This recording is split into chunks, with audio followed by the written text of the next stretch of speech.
The defendant, Allen, made a hotel reservation at the Washington Hilton for April 24th through April 26th. On April 21st of this year, he traveled by train from Los Angeles to Chicago and then from Chicago to Washington, D.C. On April 24th, he arrived in Washington, D.C. at approximately 1 o'clock in the afternoon and checked into the Washington Hilton.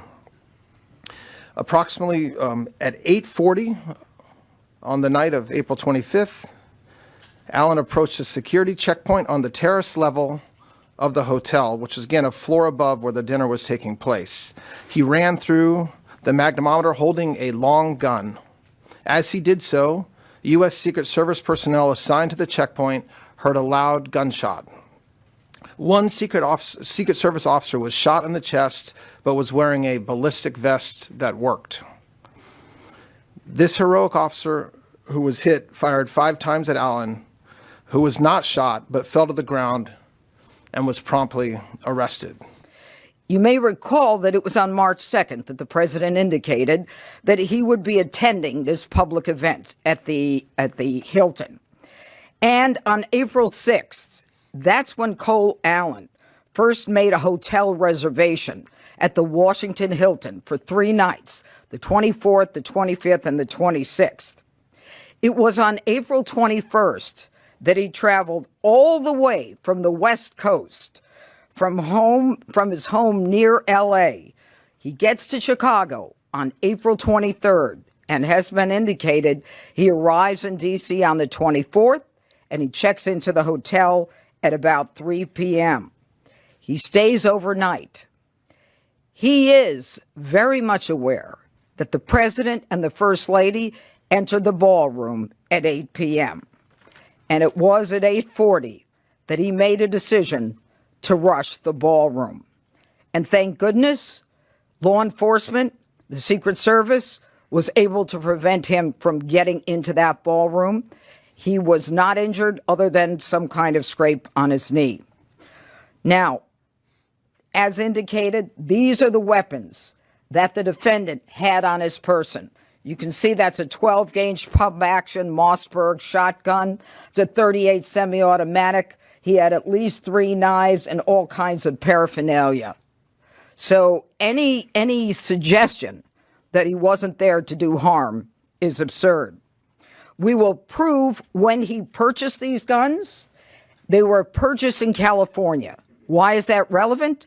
It is relevant because he crossed interstate lines with those firearms. And those are the firearms that he used on the night of the 25th, or attempted to use at the very least. Now, the manifesto also makes clear about his expected rules of engagement.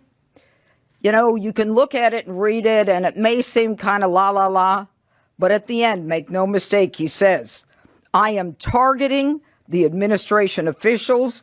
They are my targets, and I'm prioritizing from the top down, the highest ranking from the lowest.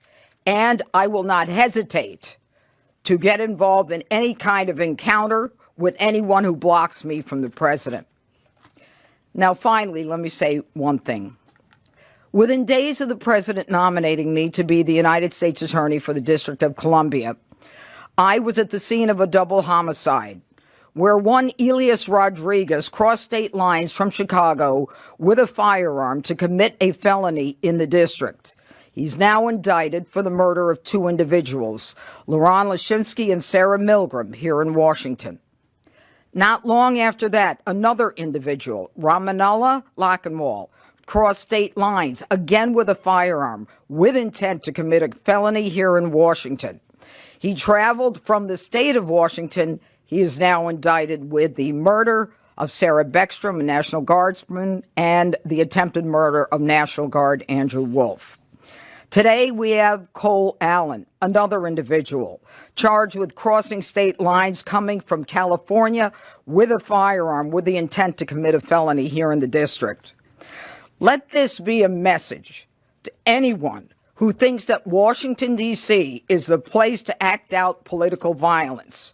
And if you are willing to do so with a firearm and cross state lines, we will find you, we will track your steps, from the inception of your plan, and we will prosecute you to the fullest extent of the law.